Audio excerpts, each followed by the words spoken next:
Hello बंधुरा welcome back to my channel. आज मायर हाथेर एक रेसिपि बानिए तुम्हादेर देखाबो लाउ पाता दिए डाल। मा जखन छोटोबेलाय डालटा रान्ना करेछिलो माके तखन बोलेछिलाम যত सब जंगले लता पाता दिए तुमी डाल रान्ना करेछिले।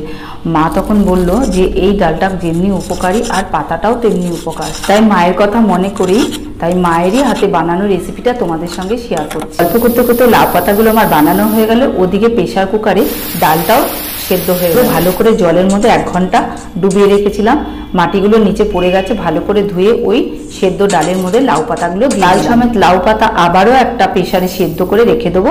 কড়াইতে তেল দেবো, 5 ফোড়ন, শুকনো লঙ্কা ফোড়ন দিয়ে দেবো। দিয়ে লাউ ডালটা সেদ্ধ করা লাউ পাতা ডালটা ঢেলে দেবো। দিয়ে 2টো চেরা কাঁচা লঙ্কা দিয়ে একদম রেডি হয়ে গেছে লাউ পাতা দিয়ে ডাল। এবার গরম গরম ভাতের সঙ্গে খাওয়ার পালা। আমার মায়ের হাতে এই ডালের রেসিপিটা তোমাদের কেমন লাগলো? ভালো লাগলে একটা লাইক করে দিও, কমেন্ট করো, সাবস্ক্রাইব করতে ভুলো না। টাটা।